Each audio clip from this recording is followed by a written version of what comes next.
Baik, terima kasih. Perkenalkan, nama saya Urbanus Darlan Rembong, NIM 2020 520098, kelas C, Fakultas Teknik, Universitas Tribhuwana Tunggadewi Malang. Pada video kali ini saya akan mempresentasikan terkait materi dari mata kuliah Ekonomi Teknik, yaitu ringkasan materi. Yang pertama yaitu konsep dasar analisis ekonomi teknik. Pengertian ekonomi teknik. Menurut Gerald J. Townsend dan V. J. Fabric, bahwa insinyur mempertemukan dua bidang yang berlawanan, teknik dan ekonomi. Bidang teknik fokus pada produksi dan pelayanan berdasarkan hukum-hukum teknis, sedangkan nilai kekayaan dari produk dan lainnya diukur berdasarkan kriteria ekonomis. Yang berikut laporan keuangan. Laporan keuangan adalah catatan informasi keuangan suatu perusahaan pada suatu periode akuntansi atau rentang waktu dalam laporan keuangan yang dapat digunakan untuk menggambarkan kinerja perusahaan tersebut. Yang berikut isi laporan keuangan. Dalam isi laporan keuangan, yang pertama yaitu neraca, yang kedua laporan laba rugi, yang ketiga arus kas atau cash flow, yang keempat laporan perubahan ekuitas, menggambarkan peningkatan atau penurunan aktiva bersih atau kekayaan selama periode yang bersangkutan.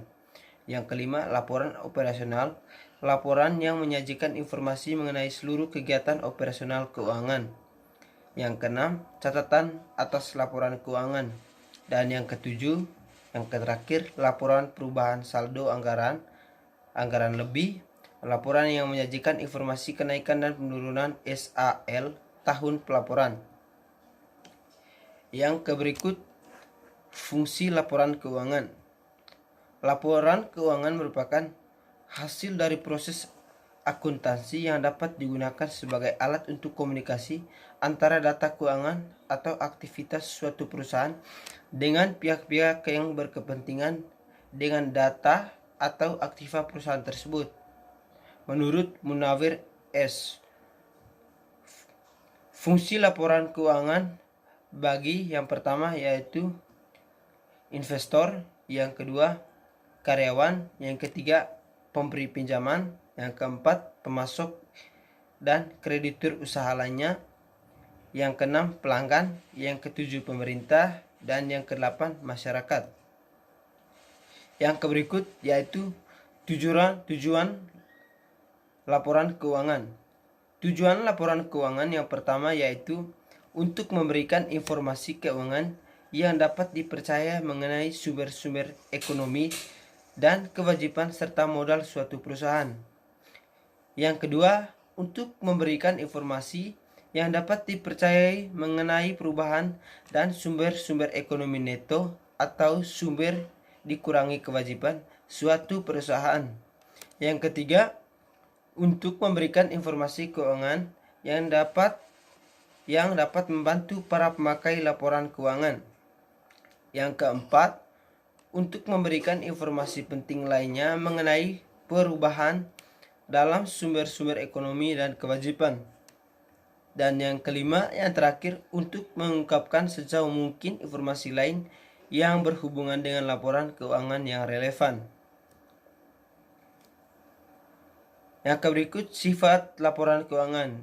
Sifat laporan keuangan meliputi yang pertama bersifat historis dan yang kedua bersifat menyeluruh.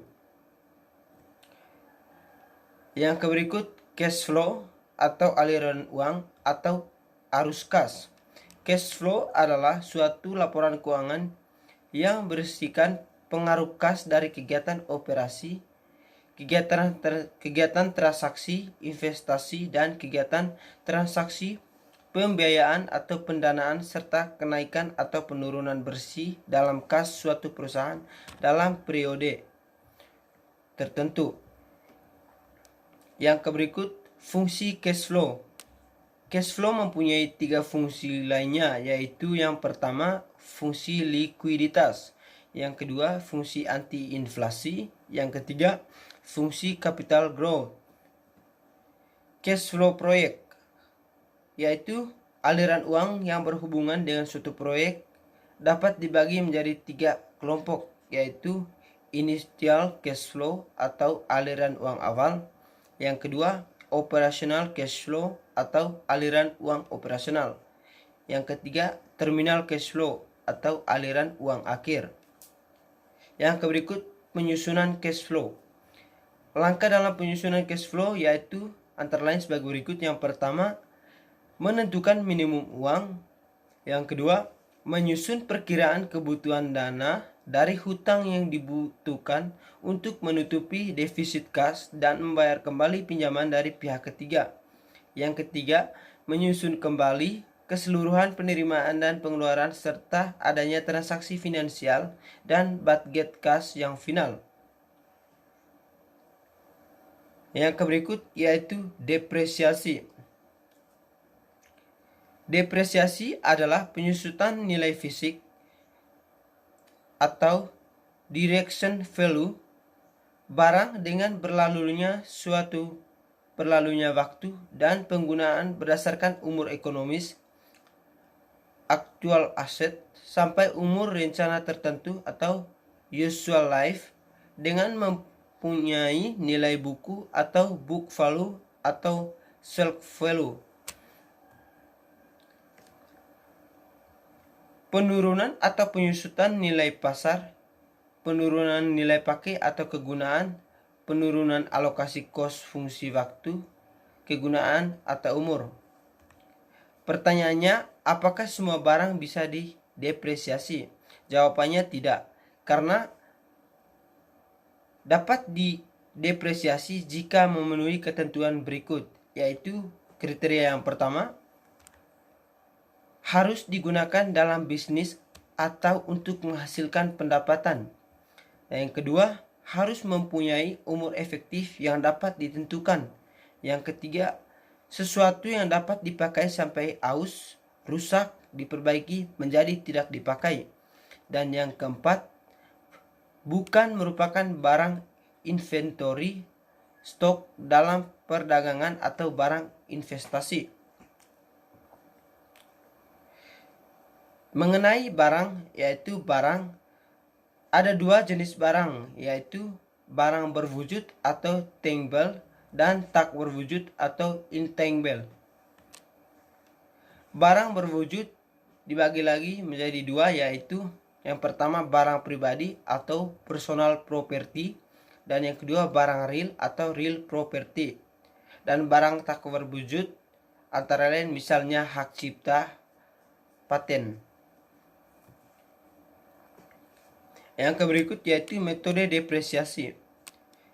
Metode depresiasi antara lain sebagai berikut. Yang pertama, metode garis lurus atau straight line method. Yang kedua yaitu metode keseimbangan menurun atau declining balance method atau double declining balance method. Yang ketiga, metode jumlah angka tahunan atau sum of the years digit method. Yang keempat, metode unit produksi atau unit of the production method. Yang berikut perlu diketahui definisi dari yang pertama yaitu cost. Cost merupakan biaya original aset. Dan yang kedua, nilai baku. Nilai baku atau biasa disebut book value atau BF, yaitu suatu nilai barang yang sudah tidak terlalu bermanfaat dari segi pasarnya. Dan yang ketiga, nilai pasar atau market value, yaitu nilai barang yang menjadi kesepakatan penjual dan pembeli. Yang keempat, umur efektif atau useful life, yaitu harapan atau estimasi jangka waktu penggunaan barang. Dan yang kelima, nilai sisa atau salvage value atau residual value, yaitu estimasi nilai barang pada akhir umur efektifnya. Yang berikut, future value dan present value.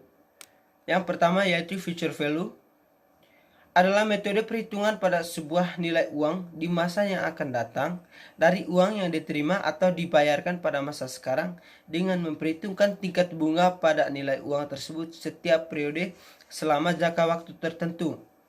Dan yang kedua, present value, yaitu merupakan besarnya jumlah nilai uang pada awal periode atas dasar tingkat tertentu dari sejumlah uang yang baru akan diterima dalam beberapa periode yang akan datang.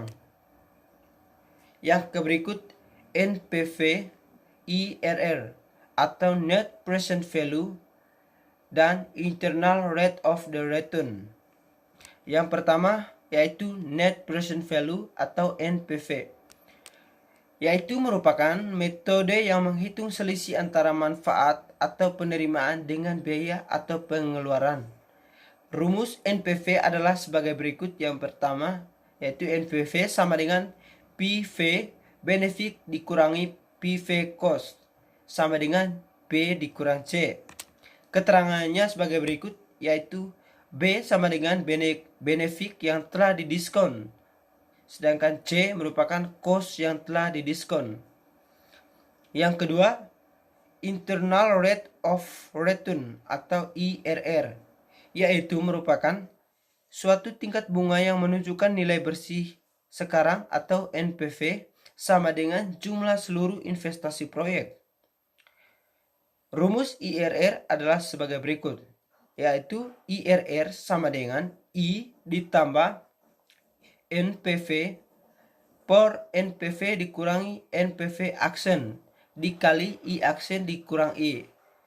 Keterangannya sebagai berikut, yaitu I kapital yaitu sama dengan diskon rate pada saat ini, sedangkan I aksen diskon rate terendah yang membuat NPV negatif, dan I aksen yaitu merupakan diskon rate tinggi yang memberi NPV positif.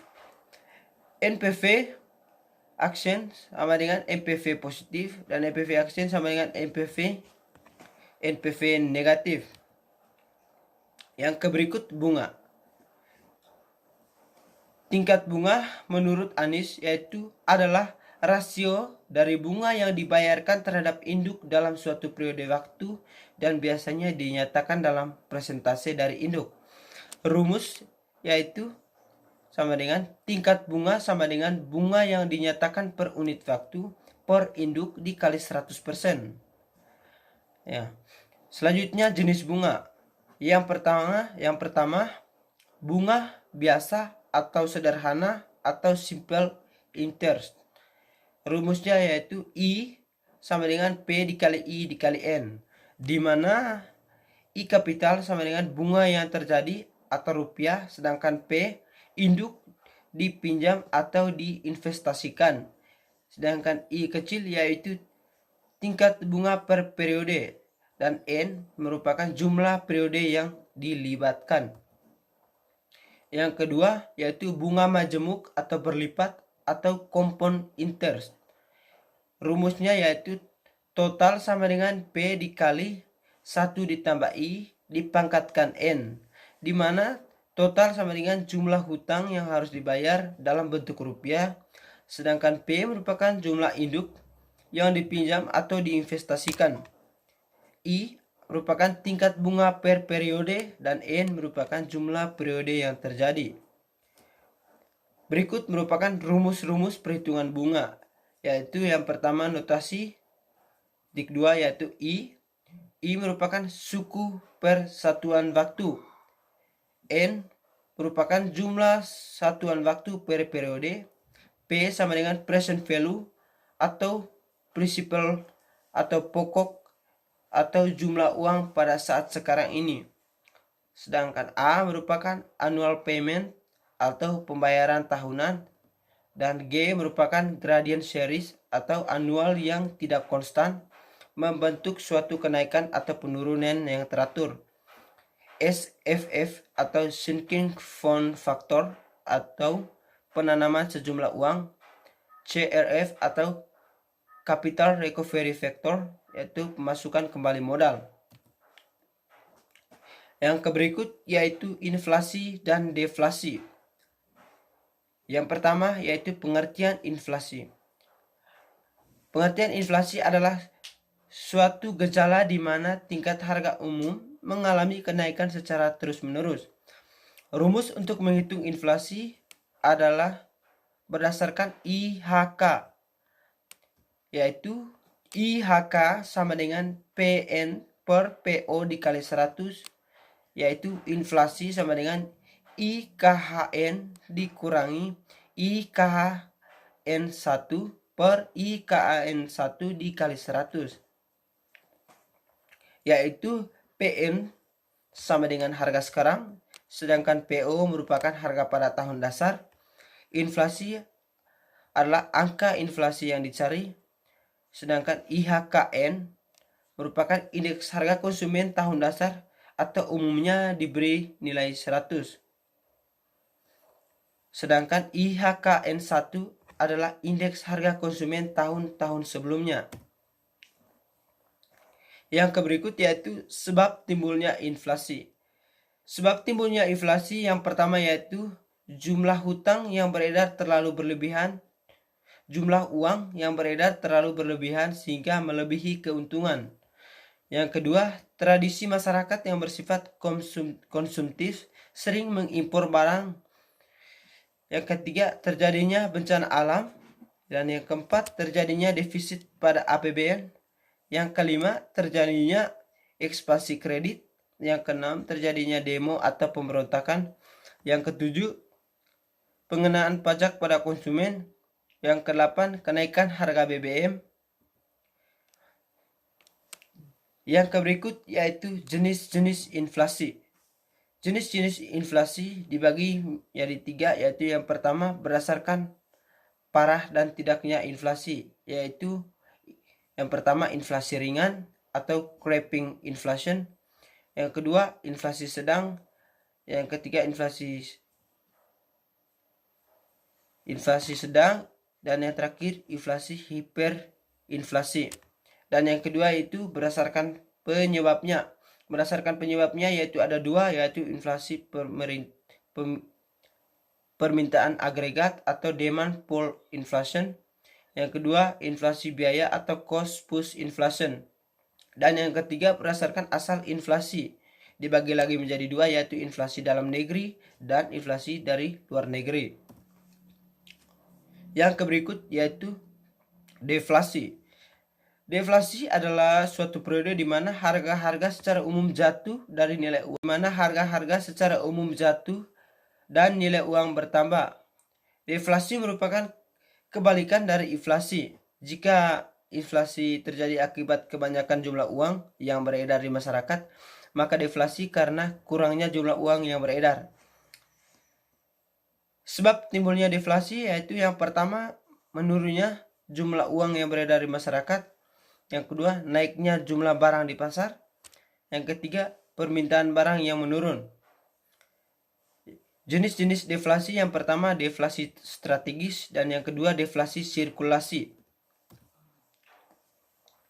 Yang berikut yaitu analisis sensitivitas.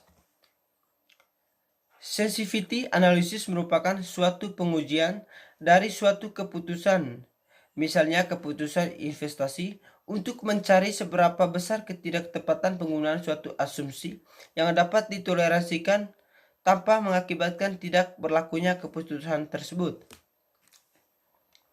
Sensitivity analysis tujuannya adalah untuk melihat apakah yang akan terjadi pada hasil analisis proyek jika pada suatu kesalahan atau perubahan dalam dasar perhitungan biaya atau benefit.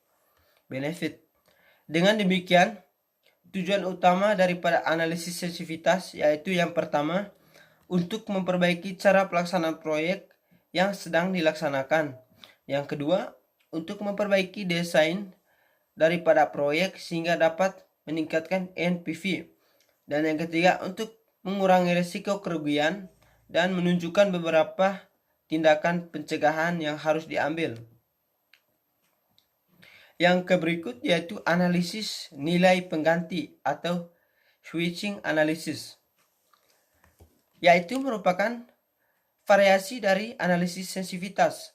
Dalam analisis ini, pengganti kita harus mencari beberapa banyak elemen yang kurang baik yang akan diganti agar proyek dapat memenuhi tingkat minimum diterima proyek.